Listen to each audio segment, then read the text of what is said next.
Halo, saudara-saudara pemirsa YouTube yang berbahagia. Salam kenal. Nama saya adalah Siswo Suyanto.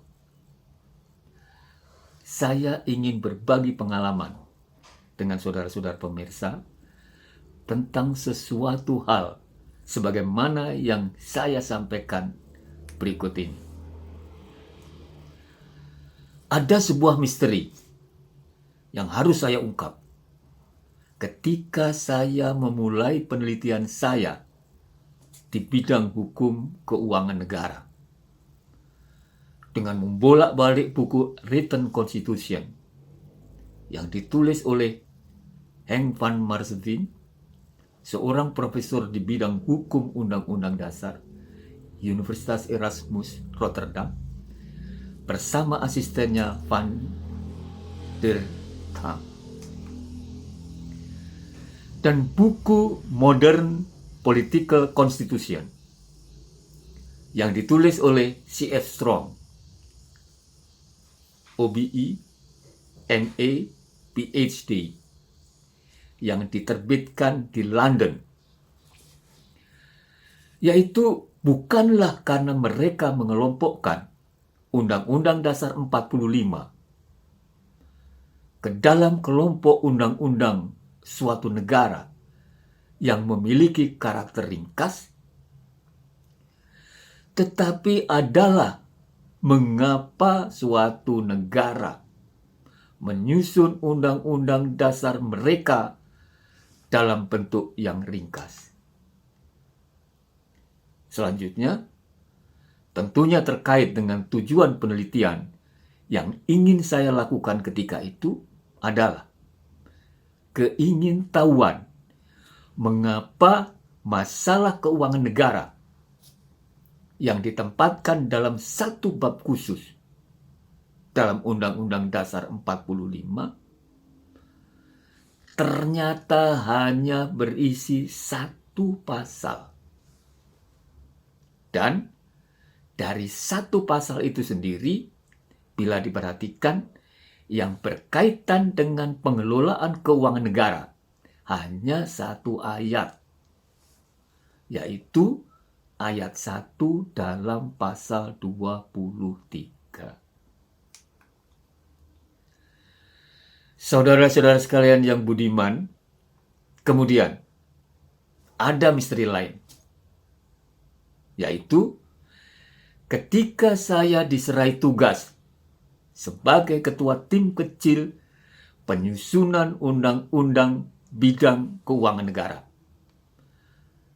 yang terdiri dari undang-undang keuangan negara, undang-undang perbendaharaan negara, dan undang-undang tentang tanggung jawab pengelolaan keuangan negara.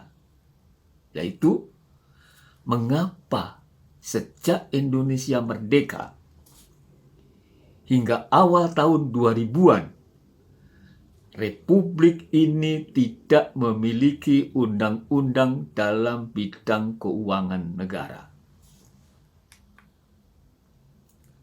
Saudara-saudara sekalian, misteri pertama terungkap ketika saya membaca buku New Gegevens over het ontstaan van de Indonesische Grondwet, yang diterjemahkan menjadi keterangan-keterangan baru tentang terjadinya Undang-Undang Dasar Indonesia 1945 yang ditulis oleh Profesor Y.H.A. Hochman, yang diterbitkan di Amsterdam tahun 1962, yaitu ketika saya membaca di halaman 11 yang berbunyi, dalam pada itu ternyatalah bahwa penggalian itu tidak mudah, bahwasanya dokumentasi tetap tinggal tidak lengkap. Tetapi dari mana datangnya teks pasal 23 Undang-Undang Dasar? Saya ulangi, tetapi dari mana datangnya teks pasal 23 Undang-Undang Dasar? Tidak nampak di mana-mana. Saudara-saudara pemirsa yang budiman, artinya bahwa pada kenyataannya masalah-masalah keuangan negara tidak pernah dibahas secara intens dan rinci dalam penyusunan Undang-Undang Dasar Indonesia 1945. Misteri kedua terungkap ketika saya membaca buku Sartono Kartodirjo tentang pengantar sejarah Indonesia baru, Sejarah Pergerakan Nasional Jilid 2, di halaman 45, di mana tertulis bahwa Dewan Rakyat ini tidak dapat disamakan dengan parlemen. Karena Dewan ini hanya diberi kekuasaan sebagai penasihat. Ia tidak dapat mengubah pemerintahan karena tidak ada materi-materi yang bertanggung jawab kepadanya. Ia tidak memiliki kekuasaan untuk menentukan anggaran belanja.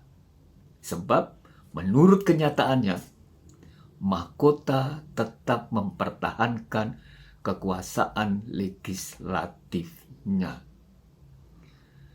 Sejalan dengan apa yang ditulis oleh Sartono, saya menemukan kenyataan bahwa semua ketentuan terkait dengan pengelolaan keuangan negara di Republik ini yang merupakan warisan zaman Belanda, baik itu Indische Contabiliteitswet yang bertahun 1925 maupun Regeln voor het Administratief Beheer tahun 1933 hanyalah merupakan ketentuan-ketentuan yang bersifat teknis operasional semata. Dan kedua hal tersebut tampaknya diperkuat oleh adanya kenyataan bahwa disiplin ilmu hukum keuangan negara pada kenyataannya belum dikenal luas di Indonesia. Saudara-saudara sekalian yang budiman,